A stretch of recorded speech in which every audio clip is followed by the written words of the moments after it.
Hello, friends. Welcome to DNF Diaries. Every other week, we bring you a wonderfully entertaining, low-stakes, absolutely no-shame story of a DNF in the ultramarathon, sub-ultra, FKT, or through hike world. For those that are not familiar, DNF stands for Dudes Not First.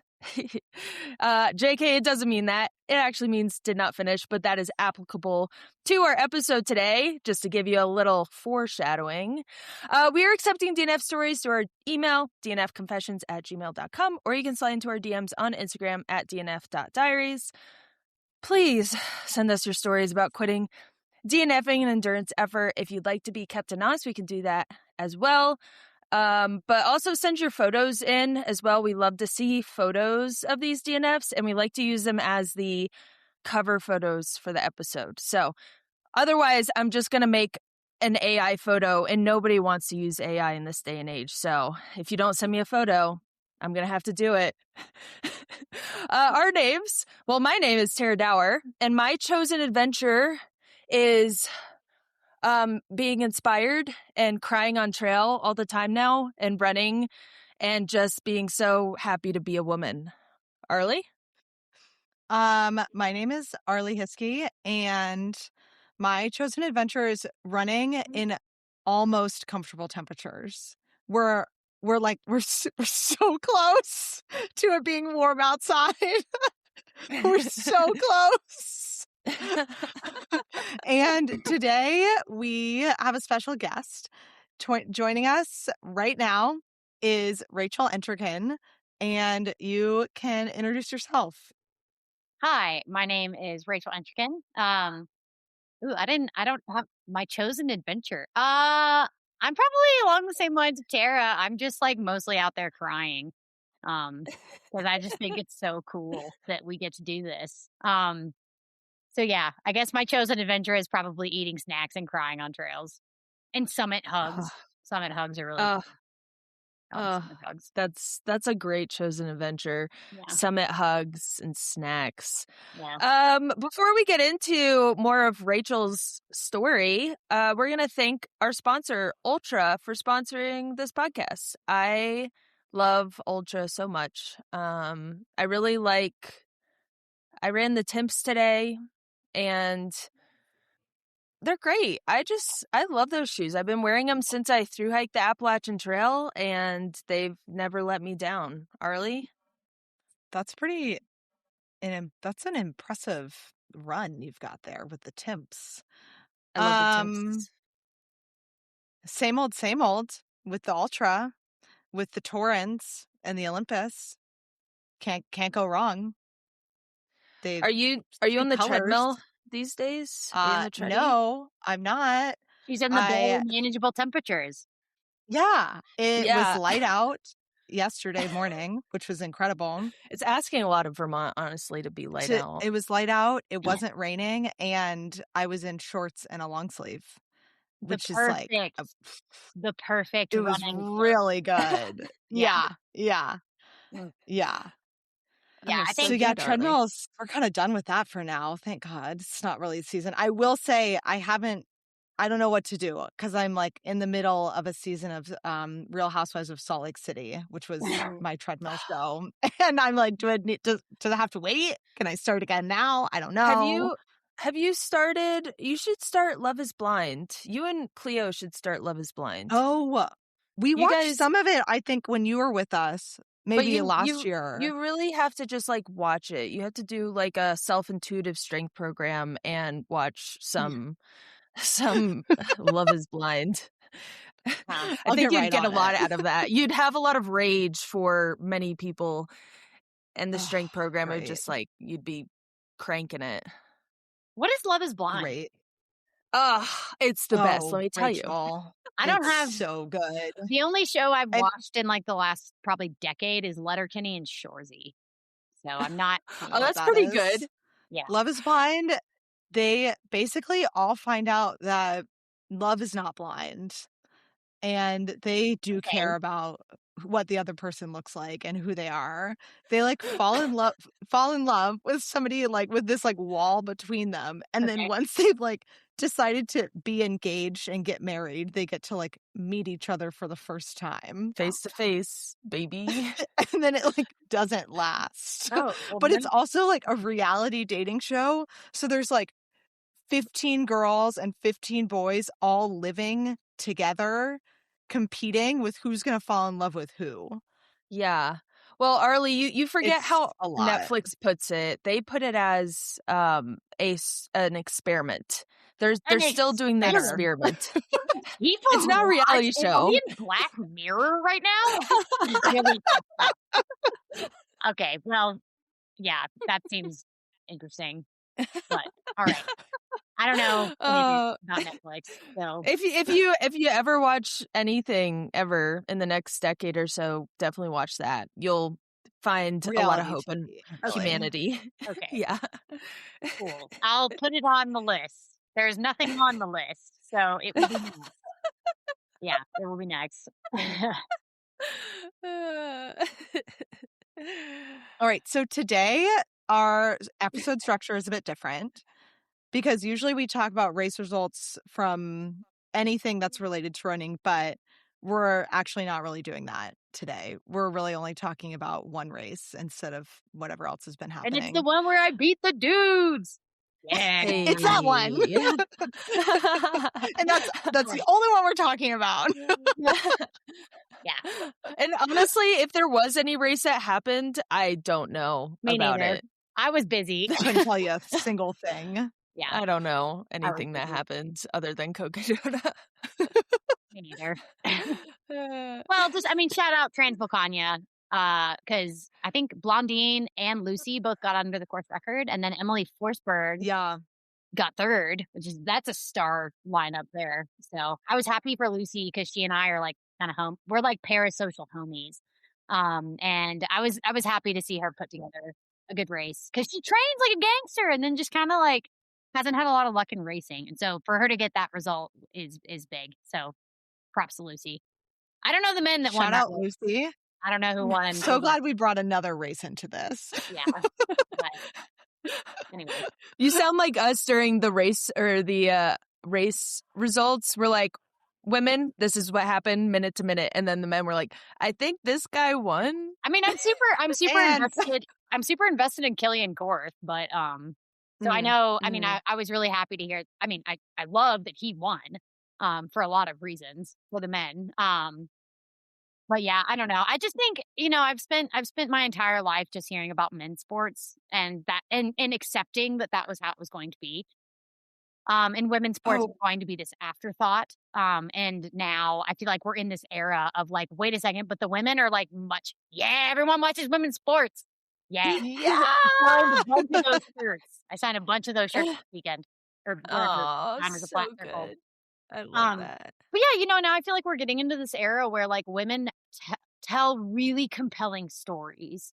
And like now we're showing that we are actually just as capable and comparable to what men are doing out there too. And so I don't know. It's an exciting time to be a woman athlete, I think. Well, I think about this quite often, kind of off what you said. It's like we haven't been encouraged for that long to do sports, one, but to be competitive in sports. Even when I was growing up, I don't know in y'all's experience, but growing up where I did, it was like, it was encouraged, but there was like a lot of like connotations with it, and people like it wasn't as encouraged as men's sports. And the research that was done for men and the coaching, all of this like science that was done on men we're just playing catch up. So it's really exciting. We're just like, we're like just getting started. Yeah. And we're already winning Arizona. So wait another decade and see what we've got up our sleeves. And we're doing all of this while still having all these stupid ass gender roles too. Like we're taking care of, and I don't have any of these roles because I've chosen not to, but a lot of women have like kids and are going through pregnancies and are raising toddlers and like, some of the time they get support from their partner, but like sometimes they don't. They still go out and getting paid less. Like the wage gap is like not really moving any closer to $1 Yeah. So yeah, I mean, I think it's really cool that despite all these challenges, we're finding ways to be there anyway. I don't know. Cool times. Cool times. But yeah. So Cocodona, what burning questions do you have for me? Oh, did we lose Arlee? No, I'm She's here. frozen, but I like the look on her face. She looks very smug. Oh, there you are, Arlee.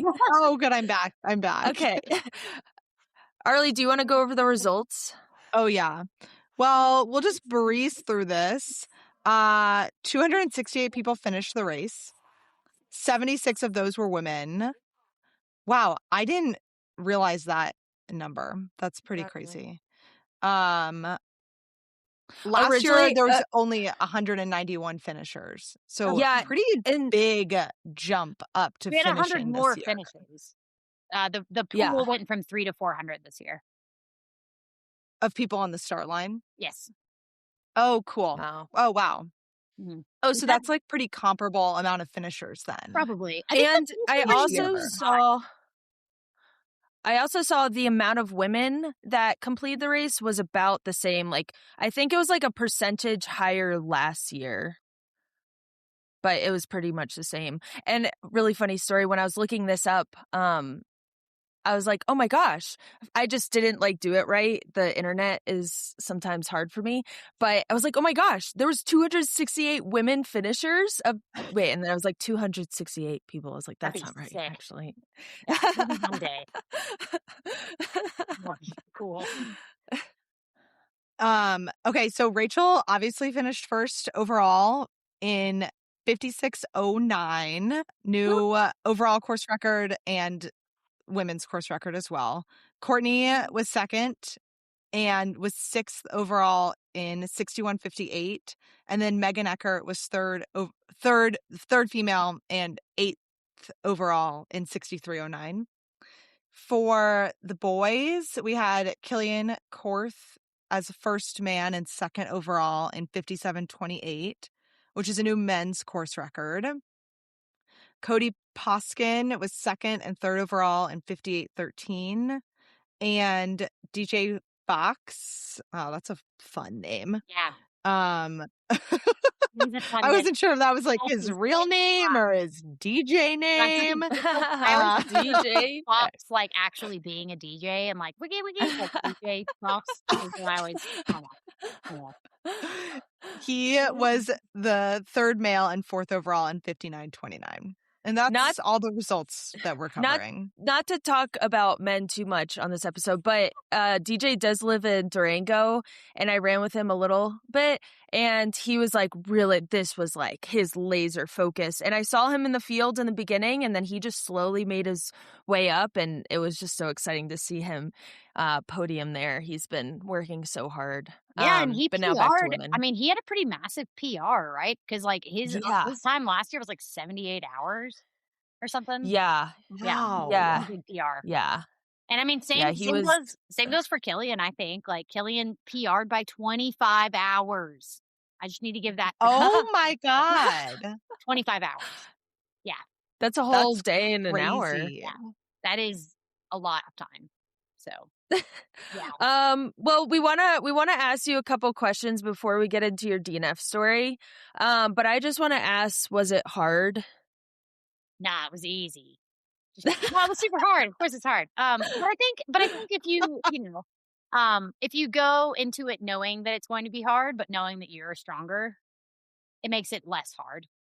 So, yeah. What was your mindset going into the race? Like, talking about mindset, like that was pretty much the mindset. It was like, okay, I'm setting up expectations. This is going to be difficult, but I'm stronger. I think you just really need to go into it with curiosity, and because for me, I think it's not about, I don't want the race to be easy necessarily. Like, I want to see what kind of person emerges when things get difficult. Because that, I think, says so much about who you are as a person. The first year I did Cocodona back in 2024, things got really, really hard in the last like 12 hours. And I did not like the person that I was, that emerged from that experience. I was really grumpy. I was really like ungrateful for what was happening. I don't know. I have so many regrets around my finishing experience at that race that year. So coming back in 2025, I was like, okay, like I've had an entire year to hate that experience. And so I need to change the narrative. I need to know that I am the kind of person who, when things get hard, I don't fall apart. And so, and most of this experience is, around Mount Eldon. And so, I rewrote the narrative on Eldon. I had my same pacer help me up it. And, I told him like, hey, we know what happened last year. I'm not interested in having that same attitude. So if you start to notice I'm getting all bitchy, I need you to tell me. And he was like, done. And so, he was able to help me. I was able to recognize too, like, okay, I think I'm getting into a negative headspace. I probably just need to eat the best grilled cheese ever at Trinity Heights. But we made it through that experience together, me and my pacer, Jake Bale. And then obviously this year, and I finished and I was like, yay, I like who I am now. And so then this year we have no pacers on Eldon and I have to do it all myself. But that was a challenge that I felt like I was ready for. I felt like I was, I had the tools, I had the support in previous years, and now like rip off the training wheels. Let's see how good I am at therapy. And so, yeah, it got, of course it's hard. I mean, you're already 240 miles in and you just want to be done. You just want to like take off your freaking socks and like change clothes. And like, I really just wanted to take a shower. And I'm not going to say that I wanted to stop running because I love running, but like a break would be great. And like the stress, without being too tied into the results, like there's still some stress associated with racing. Like I was in the lead all day and night and day and now afternoon. And like, there is like background pressure of like that lead. And getting to a point when that would be done and the results would be final was really what I wanted.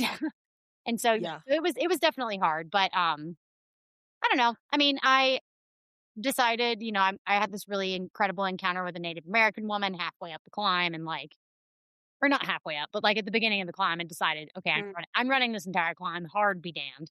Like I am stronger than this stupid climb. Or I'm going to try to be stronger than how the situation indicates I should feel. And I did it and it was great.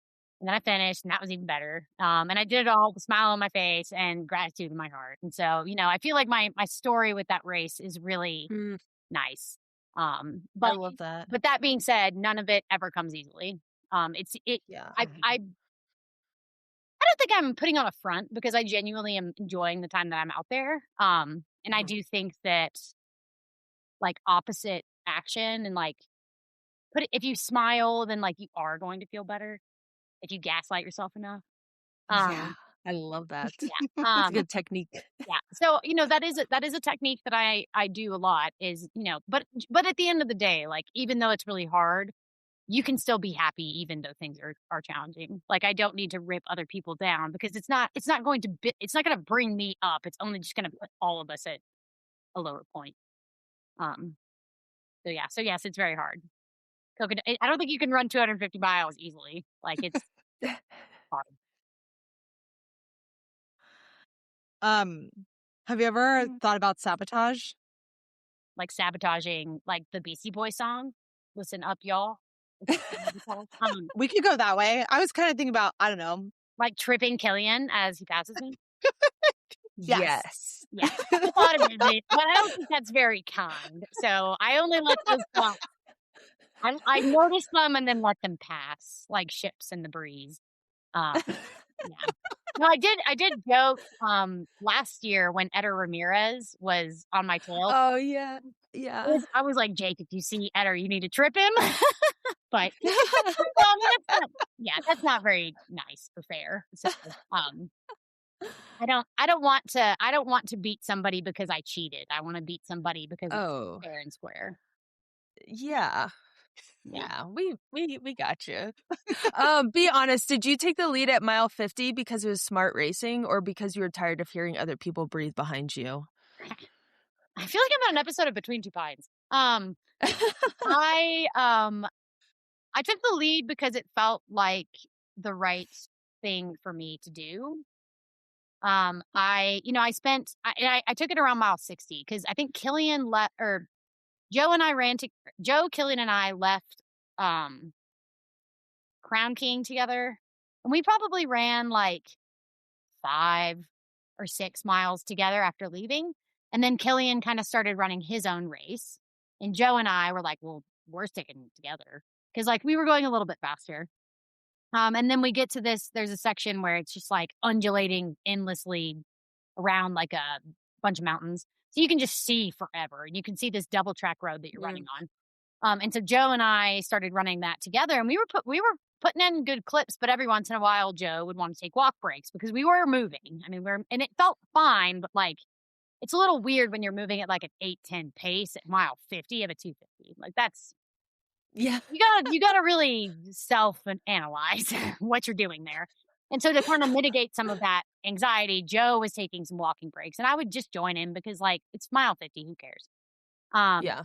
And then we got to the aid station at Arostra, which I think is 51, and then we ran into Kevin, who was the guy who like blasted off into the stratosphere the first 50 miles. Oh, Kevin, yeah. Kevin, Yeah. R.I.P. Kevin. He Yeah. he made some bold choices. But yeah, and so we met up with him, kind of ran with him a little bit. We almost all got bitten by a rattlesnake. But Kevin was closest, so he would have died. But Kevin, no. yeah, freaking rattlesnake. But yeah, so Joe and I kind of were running together, and then Joe kind of started still doing the walk break thing. And I was like, okay, I don't need to do the walk break thing. Like, I need to trust myself enough to know that like this is, and we were all also going up douche grade, and I'm so good at douche grade. Like I can douche grade all day. And so I just was like, okay, I need to trust myself enough to know that like I'm not going to blow myself up if I leave Joe. And I'm going to be fine if I run my own race at the pace that I know I can sustain. Like it's not going to be bad. Like I am going to be fine. And then I did, and I was like, oh my God, you idiot. You're going to blow yourself up, and you're going to you're going to DNF at mile 100 because you're going to be tired. And then I was like, no, you're not. You've done this before. You know how to do this. Like, and that was kind of where the why not you came from, is like, if somebody has to lead the race, like, why can't it be you? Like, you have the credentials, you have the experience, you know, you've got the attitude. Like, I knew that I'd done so much work on my mindset. Like, why not? You know, just because it hasn't been done before doesn't mean that it can't be you that does it. But like, give yourself the shot at least, and don't talk yourself out of trying just because it hasn't ever happened. Yeah. So yeah, I took the lead and then held on to it the entire rest of the time. So ha ha ha. When I saw you take the lead, I didn't know what to think. I've tried a 200, whatever that one was. And I was just like, I don't know what this is. So I kept checking in, and you were just rocking. And then I did see like Cody and like Killian, they were like getting close at times, but I was like, I mean, she's got it. There's no doubt in my mind. I was just being really steady. Because I know there were times when, and I didn't check in too much with what was happening behind me, because I just think that's like, that's control not productive. that. I can't control that. All I can control is how fast my feet are moving, and I knew that I was moving at the same rate. And so, you know, if they're going to make some massive push and they're going to burn some candles doing so, like, all right, I'm just going to move at the same rate. So like, I'll probably catch you later. But yeah, I don't know. I saw some of the comments, like some girl made a reel about like, and she's like dancing and flicking off the cameras, and it's like, I'm winning. And all these comments of people just being like, oh, Killian's going to kill her. And like all this stuff. And it's just like, okay, well, that's fine. But he didn't. Like, I did it, you know, and sorry that you are upset that a woman wanted this. I had to delete Instagram because I was getting into the comments too much. And I get it. People are just trolling. Like, they're just trolling. I mean, I just was like, okay, I think I need to delete this because I'm getting too amped. I'm getting a little too angry in the comments with people who are clearly just trolls. Yeah. I haven't seen a lot of, I mean, I've seen some. Like, I recently got accused of doing EPO, which means I've made it. It does. Congratulations. Thank you. It's a doping rumor means you've made it. Truly, though, because like if you think that like I'm that good that the only way I could do that, I'm talking about you, is that I have to take performance enhancing drugs. Like I'm not, but like thank you, baby. Yeah, like I am just that good. Thank you. So it's, I mean, definitely. I mean, I'm flattered, honestly, but no, I don't even know how to do drugs. So like, I don't know. It's like laughable to me because like I know what I'm doing and I know the hard work I put in to getting to this result. So yeah, it's like laughable in my opinion. Those comments. And I just think they're so ridiculous that like, I'm not even offended. I'm just like, well, I'm sorry that you feel that way. Like, bye. Do you wear sunscreen? I do. Yep. I wore Evasol, which is a reef-friendly sunscreen brand. Since there's a ton of ocean life out there on the Pacific course. But it also like, I mean, it never, it really sticks to your face and like never comes off. So yeah, it's like my go-to brand. Good. We love it. Mm-hmm. Yeah, I got to protect. Fantastic. You heard it here first. Yeah. I don't like hats, so I have to wear sunscreen. Oh, that was my next question. Why no hat? I don't like hats. I have too much hair. So that actually goes into my next question. My dad, like a man, I love my dad, but like a man, he commented on your hair, of course. He's like, she looked great out there. I'm like, awesome, Dad, but what about the performance? But he was like, how does she keep her hair in the bun the entire time? He was like, have you thought about the bun? I was like, no. Your hair gets pretty wrecked. Yeah, it's kind of gross. I have a tutorial on my Instagram page that is lost forever, probably. But I show how I put my hair in a bun because so many people have asked me. But basically, you put your hair in a pony. It requires 3 hair ties. I have to use 3. Oh, okay. Yeah. Okay. So I put my hair in a pony. Actually, I have it in right now. But the bun itself. The bun.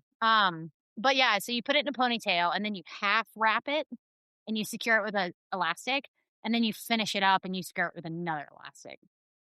Wait, you like take it in 2 and then you wrap one of them? Yep, it's like one.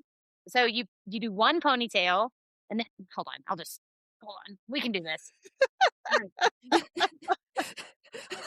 Okay, so.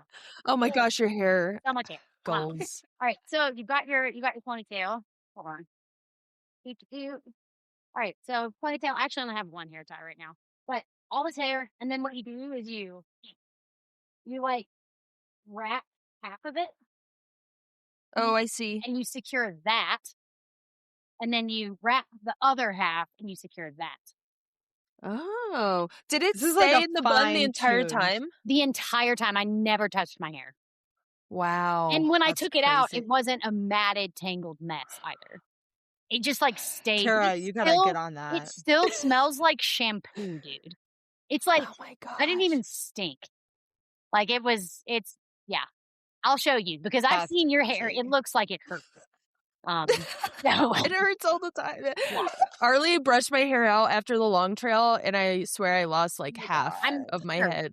And I've done it. Yeah. I've done the braids. I've done the ponytail. It doesn't work. The bun will be your savior. Okay. I'm going to try that. You'll have to figure out how, because I know you're a hat girl, and you'll have to figure out the hat thing. Maybe like maybe No, just put it through the loop. ponytail, hat, and then do the Probably. bun. I've tried that before when I've tried to use hats, and I just don't like hats. Like they go like this, and then my hair is just frizzy, and it's just like I'm not doing this. Yeah, maybe the hat's also my problem. When you saw the cardboard cutout of yourself as Sedona, did you think it was a hallucination? I think I knew that they had made cutouts. I didn't know they were going to be for the aid station. Dude, you also, somebody accused you of drugs, but you made it when you have a cardboard cutout of yourself. I need to get, I meant to get one. I forgot. I just realized I forgot to get one. Well, whatever. I think it'd be funny to put it in my car and have myself riding along with myself. Although currently my carpool lane. the front seat currently has a skeleton in it, like the human skeleton. Because I taught anatomy and I just think it's funny. But yeah, so I'd have to figure out. I'd have a full car of just like not people. But yeah, no, the cardboard cutout was pretty funny. Okay, should we do like 2 more Cocodona questions and then hear about when you quit? Okay. Yeah, we'll pick our 2. Wait, 2 each or 2? No, 2 total. Okay, you tell me what your okay. You do yours first. Okay. What's the biggest secret that someone told you on course? Or ever? I guess it doesn't. Maybe you were alone a lot. Secret? You got any secrets from the race? Oh gosh. I mean, Killian Korth asked Joe and I a really funny question. Which which is not a secret, but like I don't know. I'm happy to blast it to the stratosphere because I just thought it was so funny. He said, "Have you ever thought about the fact that if you think about licking an object, you know how that object is going to feel? So like look at an object and then imagine yourself licking it. You can probably guess precisely how that will feel against your tongue." Yeah. That's like a pretty meta question. It was. We were at mile like 30, and it was like, "Is this how the day is gonna go?" It's like I'm here. It was pretty good. Because, like, we're surrounded by trees. We're surrounded by trees and rocks and lizards and stuff, and I'm just like thinking about licking them and being like, "Yep, I know exactly how that's going to." I can imagine exactly how that feels. So he's right, but it was just like, what are we talking about? So not a secret. That's a pretty. I kind of want to go on runs with him now. You should definitely go on runs with him. You should definitely. It is endlessly entertaining. So yeah. Arlee, could I do 2? I'm thinking a funny one and then one that like caps us off. Yeah. Okay, so when you met Jim Walmsley at the top of Eldon, did he have a French accent? He didn't, but his hands are really soft. Oh. He didn't have an accent. He doesn't have an accent. Yeah, his hands are like, it was like a really nice high five. Yeah. Wow. He must like moisturize or something. Soft hand Jim. Yeah. Soft hands He was really nice. He was really nice. I like freaked out completely, and it was cool that he was there. Yeah, that was really cool to see him at the top of Eldon. That was good high fiver. Yeah. And then I have one question that's not so funny, but it's like a 2-parter. But how have the women around you in running and beyond shaped or empowered that performance? And do you think women are starting to redefine what dominance looks like in ultra distance events like Cocodona? Yeah, I mean, I think that if I can just aim for the low-hanging fruit here, the 3 people that I think have impacted me the most with regards to women not just winning, but winning things outright or setting records that are for both categories is going to be Courtney. I mean, not just, but starting with Moab 240 back in 2017, like, okay, like, obviously we can do this, right? Into that. And then, Jasmine Paris, I think, she set the spine course record for both genders by 10 hours. What was that, like in 2022, maybe? Wow. And then, being the first female to finish and I know, she didn't finish first, but she finished the Mhm. Barkley.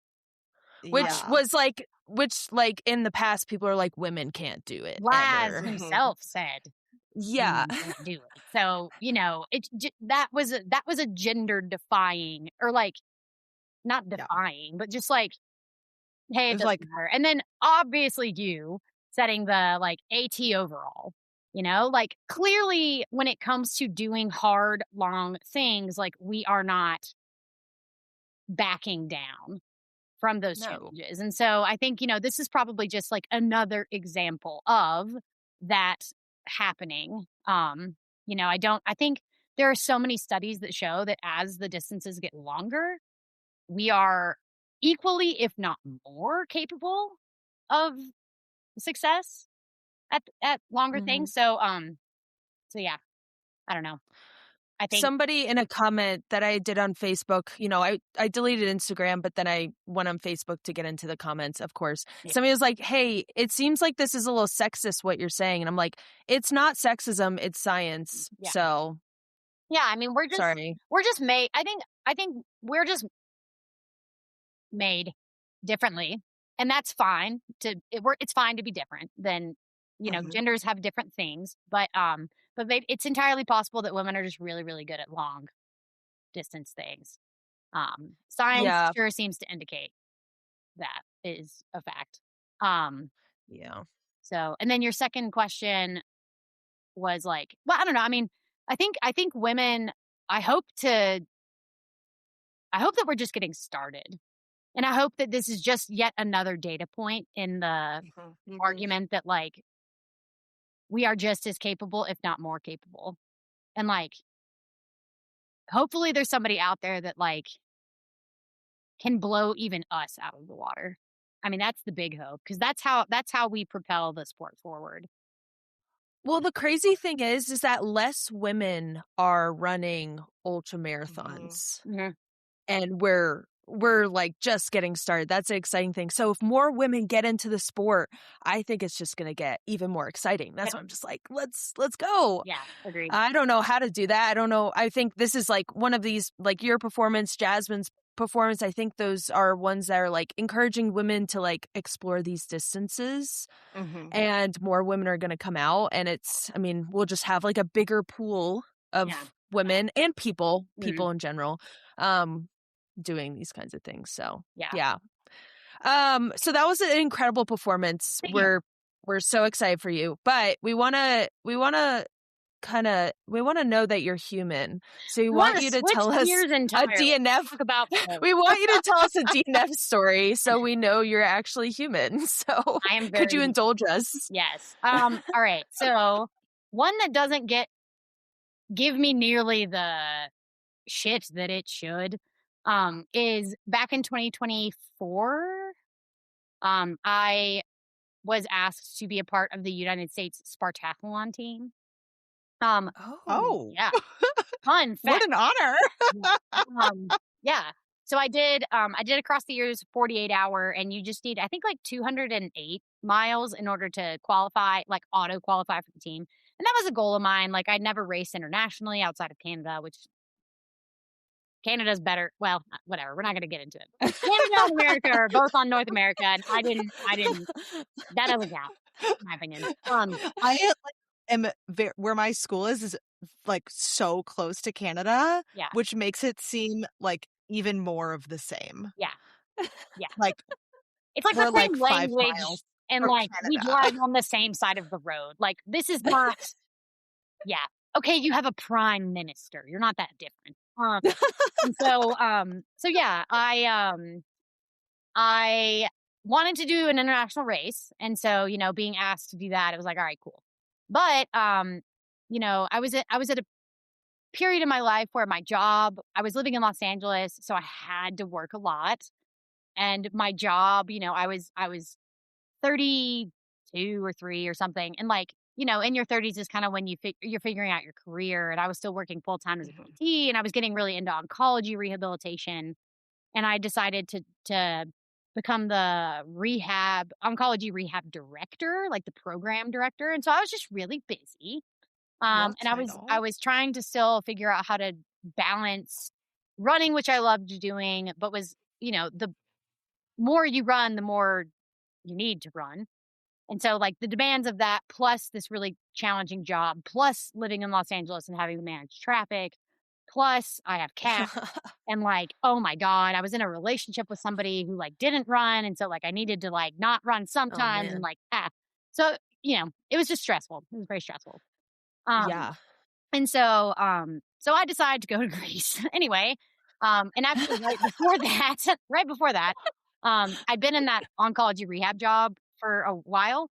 And I decided to quit my job because they were being kind of weird about giving me the time off that I requested. And I was like, you know what? Fine. I'll just leave.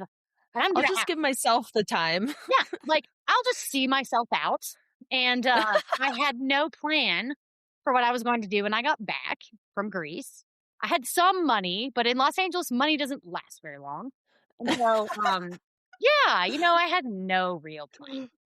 I just was doing it. And so, going into the race, admittedly, I wasn't doing myself any favors. But yeah, so into the Spartathlon organization is not, let's say, the most organized organization of all time. Why? I didn't know where I was staying until about a week before the race. And so my parents are texting me, and I'm aware that I have a place to stay. I just don't know where it is. And so my parents are asking me all these questions, and I'm working full time, and I'm also trying to finish up cases. Like I'm trying to do progress notes on people so that like I don't get, I don't know. I wanted to leave on a good foot, and so like I'm trying to tidy up the loose ends of my job. And so I'm working like 60 hours a week, and my parents are like, "Where are you staying?" And I'm like, "I don't know," and they just like can't believe it. And so they just keep asking me, thinking that I'm going to be able to drive an answer out of my butt or something. It was just all, it was stressful. And my family had decided to come with me to Greece, watch me race for the first time ever. And that was stressful too, because it's like, all right, well, now I have to figure out like that piece. And I went with a buddy of mine to the race. And the night before we are supposed to leave, he sends me a text because he has like airline status. He sends me a text and says, "Hey, I have to tell you something, and you're allowed to be mad, but then we have to figure this out." And I was like, this is not what I need to hear at 11 o'clock at night, the night before we're going to leave. And so apparently what had happened was his computer had auto-filled his name twice onto the tickets and my name 0 times. So I didn't have a ticket to Greece. Oh no. Yeah. Oh no. So what? Yeah. No. It was bad. And I was planning on like, between my last patient and like when my flight was leaving, I had 4 hours to like finish up packing and like go for a quick jog and like what, I had all this time. And suddenly now we have to leave. My last patient is at 12 and our flight leaves at 1:30. And it's an international flight. Oh my God. And now I'm like, well, I haven't packed. Out of LAX. Yeah, out of LAX. And so I'm just like shoving shit into my bag. And like, it was just, it was chaos. And that's not even the race. That's just before the race happened. A lot of life stressors, it sounds like, going into the race. It wasn't great. It was not great. And so, so I get to Croatia, technically. Hung out in Croatia. Wait, so they did change the tickets? Yes. But the ticket change that we were able to do was to move the flight forward and then have a 7-hour layover in San Francisco. Oh. Which is not great. Not great. Feels like you could have just driven to San Francisco. Maybe. I don't know. I just blacked out in a rage. So yeah. So we finally, we get abroad and it's fine. And I'm stressed because all that stress, I was just like shoving down, demanding that I have a good time on this trip. It was fun. It was really fun. Like, don't get me wrong. But obviously, race day comes around. I am not prepared. I haven't packed any of my shit. I come to find out, like, I had a headlamp, but like no batteries because they don't sell the same batteries. And now I don't know what I'm doing. And like, I didn't have a plug and like, I didn't have any, I can't exactly bring white powder on a plane. So like, I didn't have any of my own sports nutrition. And also I didn't have time, nor was there really a lot of resources to find out like what the race itself was actually like. Because it's a road race and like people just don't really Like, how long is it? 153 miles. Oh, It's not short. God. It's a No. road race. Yeah. And so I just wasn't prepared. I didn't have time to be prepared. And then the time that I had, I didn't. So we start the race and I started out way too fast. I was running with a woman named Marisa Lysak. It was her like 4th Spartathlon and she knew what she was doing and I should have never been running with her. And so, she brought her own nutrition. Meanwhile, I'm having to stop at the aid stations that are, by the way, every 2 kilometers. And each aid station has a cutoff time. Every 2 kilometers, there is a cutoff. That's like a lot of aid stations. It's insane. That's like a lot It's of like aid stations. 120 aid stations. That's every like what, mile and a half? Yeah. And that's you have to run crazy. Yeah. I can't remember what the cutoff is. It might be like 40 hours total, but you have to run the first 50 miles in 8 hours and 30 minutes. Which is that's an aggressive start. Yeah. And so that is like in the background. And you're like filling bottles. Yeah. I didn't even have bottles. I didn't bring bottles. Because like, oh, no. I was like, there's 8 stations every 2 miles. Like, I'll just do that. I'm like, what am I? I don't need anything. What am I thinking? Yeah. And so, and I, there's this orange drink that they had at the aid, because like the aid stations were filled with just like Greek stuff, which is like nuts. Cheese and grapes. And honey. Olives. Honey. Greek stuff. I don't eat Greek stuff. I don't want any of that ever. And it was a good feta cheese, maybe. Right. And it was like 95 degrees. I don't want shortbread cookies when it's 95 degrees outside. Like, I don't want that. Some like phyllo dough pastries. Exactly. Like, it was like, yeah, there's spanakopita at this aid station. Like, what are we doing? Just covered in dough and crumbs. It's like spinach everywhere. It's very salty. And that's all I have to say. But yeah, and so anyway, all the drinks are like lukewarm because they're sitting out in the baking sun because by the way, it's like 95 degrees and this is a road race. We're on the asphalt next to fucking cars that are like spewing Greek car exhaust at us. And like, it was just really hot. And yeah, and I discovered that there's this orange, like slightly fizzy beverage, lukewarm, but like, I can't read the Greek label and I see at least like some numbers on it. And I'm like, all right, well, this must be the sports drink. So I'm just going to drink this. And like, that's going to be what I do. I'm just going to drink the Gatorade the entire time, the Greek Gatorade. Come to find out that stuff has like 10 calories per serving. So I'm trying to get by on 10 calories of whatever that, why do you have that at a race? I don't know. But they did, and like, and that was what I decided to use. And so obviously I bonked. Obviously. And like, I remember it was so hot and I was wearing this dumb sun shirt that like was just baking me. So I'd rolled my sleeves up to my elbows and my forearms were so swollen that I could like poke it and it would like pit. Like I was just fucked. I was fucked. And I was dying. Like, I made it to mile 80. And, my family's come over. I had this friend that had come over to watch me. And like, I'm in mile 80 and I'm like, I'm out of here. Like, I hate this race. I hate myself. I hate Greece. Like, get me out of here, please.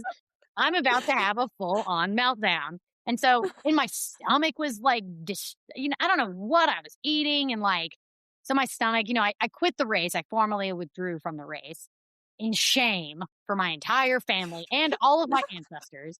And, I withdraw from the race. And, like, thank God, the second that I withdraw, it's just, like, projectile vomiting everywhere. And so that gave me a little bit of, to, like, I don't feel good. Like, I would like to be done. I mean, I probably vomited for, like, the next 30 minutes solid. Like, we could not even drive because the second I sat in the car, and I have a pretty good stomach. Like, I don't really get stomach issues.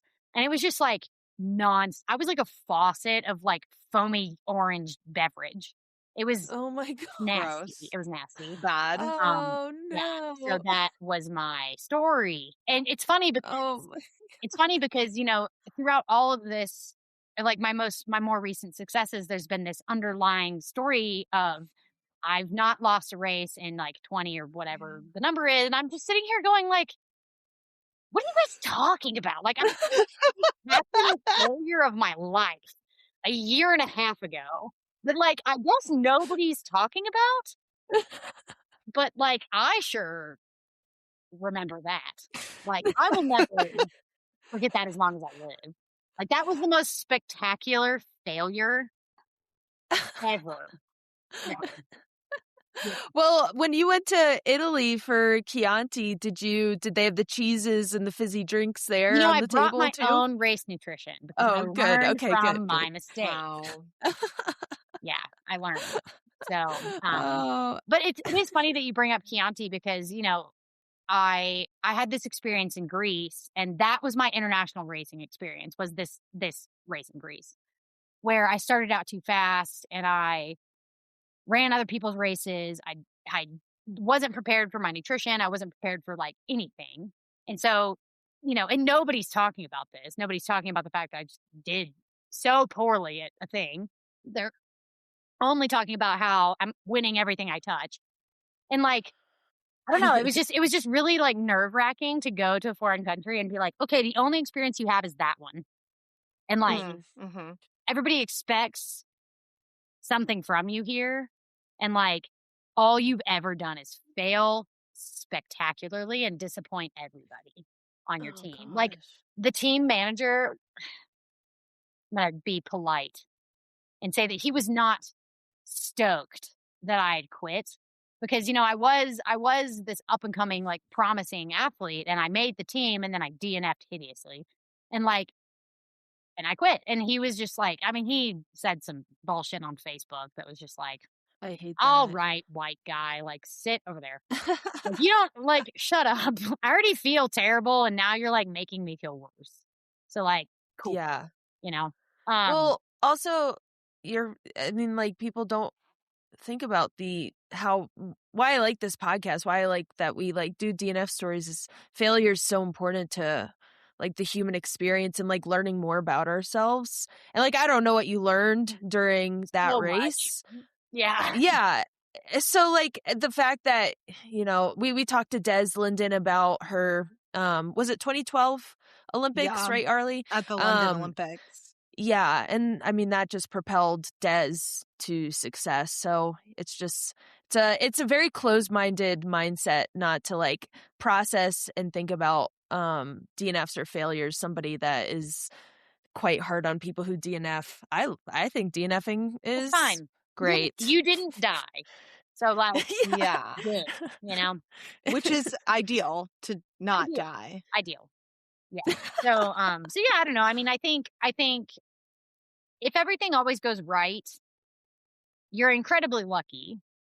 But like, I learned so much from that. I've learned so much from races where maybe I haven't DNF'd very many of them, but like Cascade Crest in 2022, I think. I learned so much from that race. Everything went wrong. I got a stomach bleed because I OD'd on NSAIDs. By the way, you can do that. That is you can do that. The label is right. And I learned so much about, like, don't overtrain and don't go into a race exhausted and take a ton of handfuls of ibuprofen because your legs are already tired at mile 30. Because I hope that Rascal hears this. Oh my gosh, yeah. We gotta tell Rascal, like, send her a video of that. Yeah. Okay. Clip. Yeah. Yeah, I'll do that. Have her listen to this. Yeah. Because I mean, I was like throwing up coffee grounds forever, and I like the last 4 miles of Cascade Crest, 2022 or whatever year it was, took me like 4.5 hours to complete because I kept passing out on the side of the highway. And like somebody had to literally babysit me into the finish line, where I immediately collapsed, was hauled into the start finish area, and then driven to the hospital via ambulance. So, but I learned a lot. Wow. I learned, I don't know. I think I learned so much more when things go poorly, about how to make things go well. Than I do with, if everything goes right in a race, then like, all right, cool. All I've learned is like, all right, well, this works for now. This worked on this day. So when conditions are exactly like this, I guess I know what to do. But, I don't know. I think failure is just as important as a teacher as success is. So Yeah. Yeah. Did you, Cascade Crest, did you win that race? Oh, being no. that sick? Was it? Oh, I was. No, you didn't. Okay. I was. I didn't know if that was part of the string of races that everyone talks about. That was like a interruption in a smaller string of games. Because I'd been doing pretty well before that too, and then Cascade, and then it was like, all right, now we win most of them. Yeah. Cascade. Rachel, yikes. thanks for telling us that story. It's great to know that you're human. You're human, and very. Don't drink the orange fizzy drink in Greece if you want to do well in your race. That do not is something we can all learn. Yes. Do not rely on that to have calories. It does not. So, we're nearing the end, but I would love for you to tell our guests how important reviewing podcasts are. Like, what is reviewing podcasts? How is that important to the podcast? Can you give us a little synopsis? Well, if you like a thing and you want other people to see that thing, reviews help that thing get higher up in the algorithms of things that people will view. And if you give that thing a 5 because you like it, then that's even better. So give our lovely friends 5s. If you like them, that will make them happy. I don't know. It's all we want is 5s. So I'm going to read this review. I think I've read it already, but I like it so much I'm going to read it again. It's from a month ago. It's from Eve_Fru. She says, amazing pod, questionable pair, and then it like tails off, so I can't read the rest of it. But it goes, I listened to this podcast together with my 10-year-old competitive and slightly perfectionist daughter. We giggle together as she hopefully absorbs the value of trying hard things, even when you epically bottom out. Such a great listen. Maybe not actually age appropriate for the 10-year-old, but the benefits far outweigh any risks to her innocent ears, in my view. Highly recommend. Bless. So great review. I love that. That's I love a 5-star review. Yeah. It's like, it was indeed 5. What are you going to do if you stumble across a restaurant in the middle of nowhere that has no reviews? Like, it could be the best restaurant ever. Like, write the review. Write the review. How to write the review. Yeah. I have a gold status on my Google account for my reviews. I write really good Yelp reviews. Yelp. You're a Yelp girly. I'm a Yelper because it's easy. Wow. I don't know. That's just like the first one that most places it's like, oh, do you want to leave a review? It's like, sure. But Arlee, what's your preferred reviewing platform? One time I went to a car wash and I said, I actually only want the vacuum. I don't really want the rest of this. Can I just get only the vacuum? And the guy said, leave a review on Google. And then he said, do it right now so I can watch. And okay. I left a Google review. I said, great customer service, hell of a deal. And he said, all right, you can go to the vacuums. It was awesome. For free. All right. For free. Yeah, for free. Just blackmail work. Price of a review. Whatever. I love that so much. Yeah. I think he was like 17. Blackmail your listeners into reviews, but yeah. The more oddly specific the review is, the better. The better. We want specifics. Yeah. Yeah. Tell us why we're great. Fishing or why for you compliments. suck. I mean, let's, Oh, well. So be honest. Not that I think you guys suck, but. Be painfully honest, Yeah. please. Yeah. Actually, no, I'm too sensitive. Yeah, so this is the end of our podcast. Rachel, thank you so much for joining us. Yeah. What is your social media platform that you'd like to talk about? Well, at this point, you can just Google me, and I'm the first 9 links that pop up. Probably. Wait, are there a lot of Rachel Entrekins? There used to be, but they're all gone now. I am the That's the supreme sabotage. Rachel Entrekin. No, there actually was a Rachel Entrekin that lived in Huntsville, Alabama, which is where I'm from, and it was kind of fun. No way. Like, Wow. She has black hair though. Wow. Yeah, my Instagram is Rachel_Entrekin. You can find me there. I have links to my WordPress and Substack. I'm currently trying to work through a recap for Cocodona. Hopefully I'll publish it tomorrow. Because I don't think I'm getting to it today. Or I'm not gonna finish it today. Yeah. Whatever. And yeah, but all my on Whatever you Instagram, can. all my links are there. I'm on Strava too, but my watch kind of shat the bed and did not finish this race. Even though I did. I know, it's such a bummer. I have like 3 separate files that so I'm actually only missing 25 miles. But I just don't I don't have the time to like put it all up. My watch I used to use, I'm not going to talk about the brand, but I used to use that brand and it completely died on the Appalachian Trail and I had to like manually upload all of them and it just never uploaded to Strava ever again. So that's why I switched, but not to pressure you. I like the watch that it was just this like freak thing. And of course it would happen to me. I suck at watches. I don't even know why they sponsor me, but I'm glad that they do because I like learning about how watches work. But Arlee didn't use a watch for the longest time. Yeah. Right, Arlee? Yeah. We are kindred. Yeah. Got one last summer for the first time. Yeah. Guess it's been good. Yeah.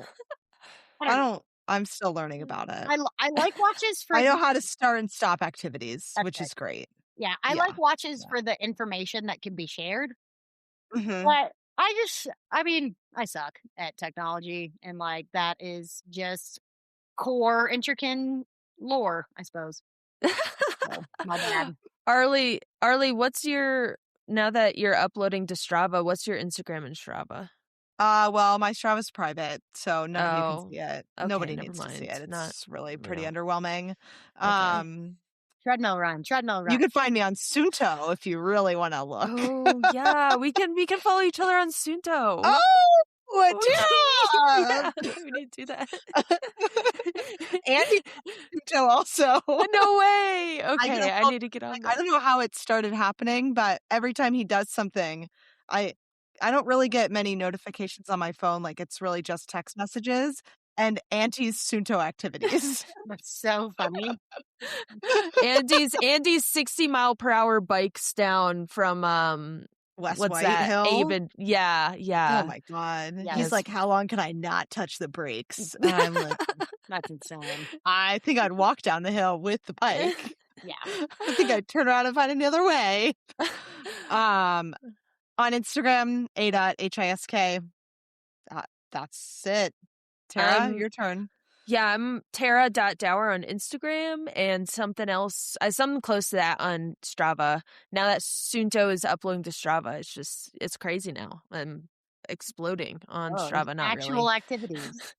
Yeah, actual activities. And then we are DNF.Diaries on Instagram. And that's all from us. Thank you so much, Rachel. We appreciate you. Thank you. Bye. See ya. Bye.